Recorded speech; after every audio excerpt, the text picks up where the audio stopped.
Anyone get picked on when they were a kid? Anyone really get picked on when you were a kid? Wow. All right. Well, we'll be connected. The things that connect us. So when I was a kid, growing up in Cleveland, Ohio, a suburb outside of Cleveland, I get the luxury of some pictures. Jay was thankful enough. Oops. Um, that's me in Baghdad, where I was born. We were born in Baghdad. My parents immigrated to the U.S. when I was 3, and this is me during the years that I'm going to share a little bit about.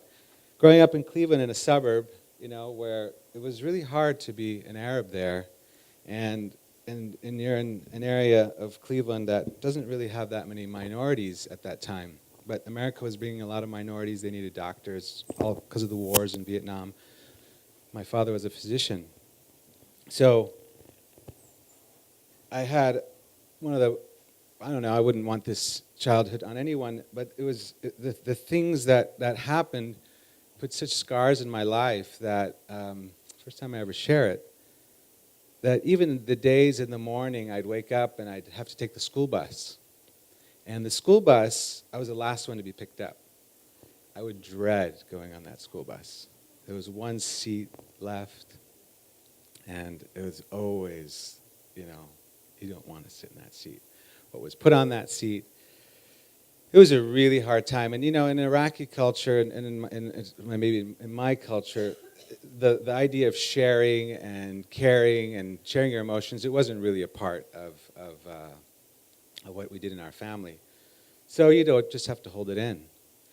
And these mornings getting on the bus, it was like, how can somebody take me? And, I wouldn't tell my parents what the ridicule was. So I just would ask them to take me. I'd find a way to walk. I'd find any way to get to school but to get on that bus every morning.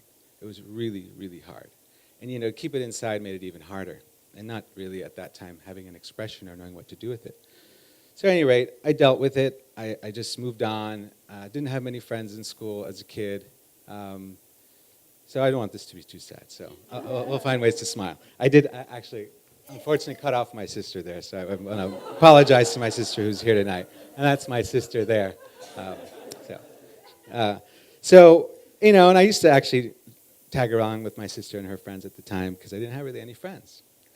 And that didn't stop. That just kept going. Even when I went to junior high school, my parents forced me to go to a private Catholic school. I'm like, Muslims sending me to a Catholic school?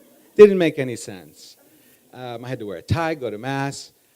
It just wasn't fun. The Iraq-Iran war started. This is in the 80s. And I'm 12 years old at the time. And I'm like, oh my God. I mean, the names calling, the camel jockey, the Ayatollah Khomeini getting spat on, all kinds of stuff you just wouldn't want as a kid. Not having friends, not feeling cool, not feeling belonging. So those layers just started growing deep, and I just said, okay, this is, I guess, my destiny. This is my life, and there's nothing really I'm going to do about it but just live it. And I didn't, I wouldn't go home and I'd cry. I would just kind of go home. I'd be somber. I'd be alone. I just dealt with it, and I turned to drugs. I did every drug, I think, on the planet between the ages of 12 and 15. Things that didn't even have names back then. Literally, they used to call it freebase. Now they call it crack. So things that you you wouldn't do at 12, 13 years old. And, my parents didn't know how to handle me. They're like, whoa. I was failing in school, miserable that first year in this private school. And I'm like, why am I in a private school? I shouldn't be here. This is a Catholic school. I don't want to go to Mass every day. And then I go home and there's a whole, Islamic culture. And they didn't, force us to believe in the Quran and the religion, but it just was a part of our society. At any rate, it was still difficult dealing with it. The Iraq-Iran war, seeing my parents quite devastated during that time with their family not knowing, turning into drugs, made a couple friends, not really friends. It turned out they ended up not really being friends. And I would retreat a lot. I'd go to the garden. I'd play with frogs and dirt and make worms in little houses and shoe boxes and put dirt and rocks and water. And the next morning, they'd always be gone. I'd put them in the garage, and I'd be like, what happened to them? So I'd make them again. I used to go down to the basement, the place where the boiler room is, and you got these weird little nooks and crannies. I felt safe there, actually. Kind of was like, wow, this is my little dungeon. And then one day, I'm going through a cupboards, and I find this box. It's got Nikon written on it. I'm like, wow, what's this?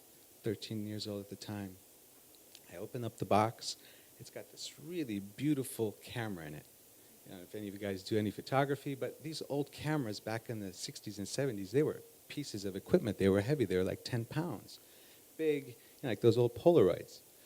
So I took it, I lifted it, I just played with it. I turned the knob. You know, when you turn those old cameras, it makes that sound.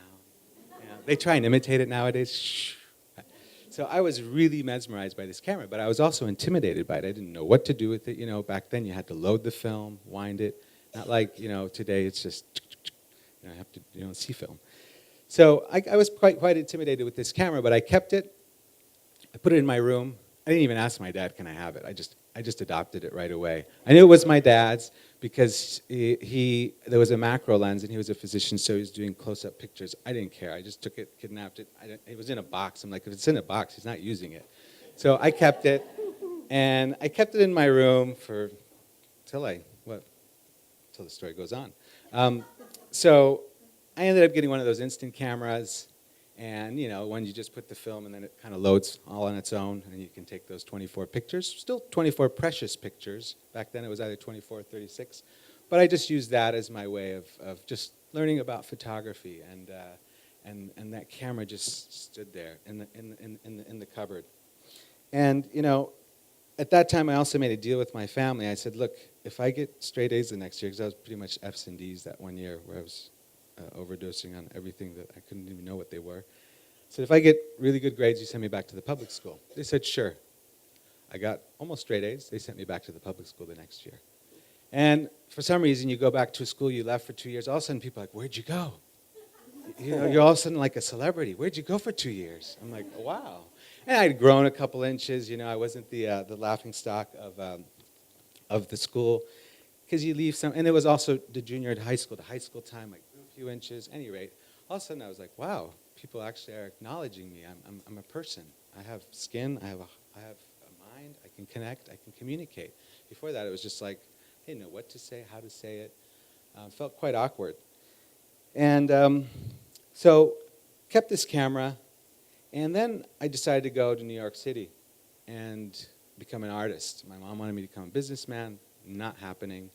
So I went to New York City, where I immediately immersed myself into the arts. Took theater school, took ceramics, took film, photography.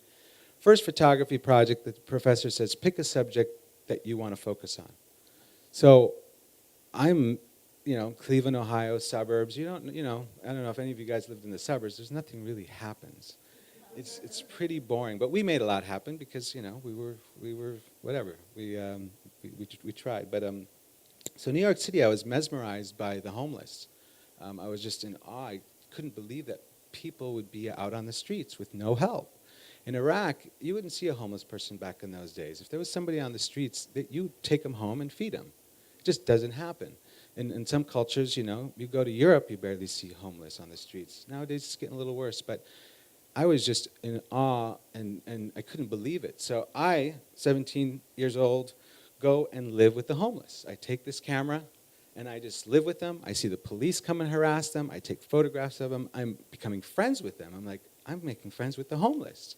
And I was actually a little worried, because I was very vulnerable. They'd be drunk. You know, some of them I wouldn't see for 3 weeks. They'd be in rehab in a hospital. Some of them died. And these were hardcore homeless, some of them schizophrenics. And I was also double majoring in psychology and theater. So it was very interesting for me to learn about the mindset of the homeless. Did a whole reportage. My professor was pretty amazed that I actually took such a commitment to it. But it really fascinated me. And during that time, I started becoming more of an artist, a photographer, really taking photographs, seeing the world, seeing things through a different eye, through the eye of an experiment, through the eye of visuals. Just really looking at the abstract lights and shadows, and not seeing the world for what it was. And maybe because I didn't see the world for what it was. And then I decided to move to Europe. My sister inspired me. She said, weren't you going to go to Europe? And I said, that's right, I was. So I packed my bag, and I went to Dublin to do theater. Unfortunately, I stopped in Paris for a weekend, and I never left. I stayed there for about 2 years, just really enjoying the sights, traveling around Europe, going to different places, and I ended up really getting into fashion photography and some photojournalism. And from Paris, everything's so close. You can go to Morocco, you can go to Turkey, you can go to all these great cultural places. And I had never lived full-time outside of Cleveland, Ohio, and New York City. So for me, this was a real fascinating time where I was just seeing the world as a 21-year-old.